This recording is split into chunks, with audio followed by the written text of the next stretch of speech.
Hello বন্ধুরা, আমার নতুন একটি ভিডিওতে তোমাদেরকে জানাই অনেক স্বাগত আর অনেক ভালোবাসা। তো তোমরা তো জানো বাবুর একটু জ্বর হয়েছিল আর মুখে তো কিছুই খেতে চাইছিল না। এই যে সকালবেলা আমি খাবার রেডি করে তাড়াতাড়ি ও ভালো লাগছে না। আচ্ছা আচ্ছা ঠিক আছে। তারপরে বাজার থেকে মাছও চলে এসেছিল। যাই হোক বন্ধুরা, বাবু ওই ঘরে খেলছে আর আমি এখন যাব রান্নায়।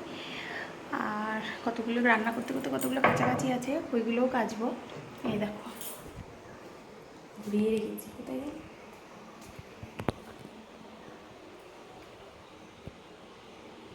আসলে বাবু শরীরটাও ভালো না তো, আর এখানে ওর ভালোও লাগছিল না, এত কাঁদছিল। তারপর ওর বাবা বলল কি যে তাহলে চলো তুমি ওই বাড়িতে গিয়ে কদিন থাকো, ওখানে গেলে মামা দিদুনের সঙ্গে ভালো থাকবে।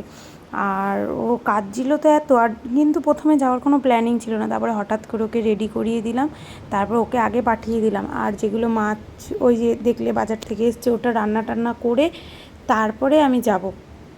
আর শাশুড়ি মা যেহেতু মাছ খায় না, উনি ওগুলো ধরবেও না।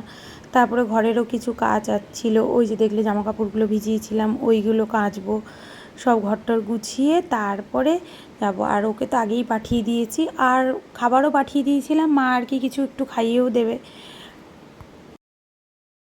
তারপরে কাজটা সেরে এই রেডি হয়ে ওর বাবা আবার আমাকে নিয়ে গেল।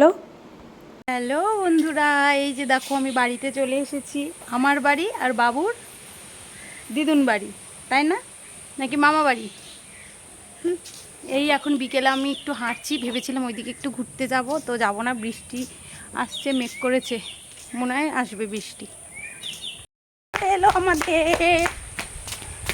তারপরে সন্ধেবেলা এই যে মা আমি আর বাবু বসে বসে গল্প করছিলাম। দেখো কে বলবে বাবুর শরীর খারাপ, একদম সুস্থ। যাই হোক, এই ভিডিওটা আমি এখানেই শেষ করলাম। যদি ভালো লেগে থাকে লাইক কমেন্ট শেয়ার করো, আর চ্যানেলটাকে অবশ্যই সাবস্ক্রাইব করে দিও। আজকের মতো টাটা, বাই বাই।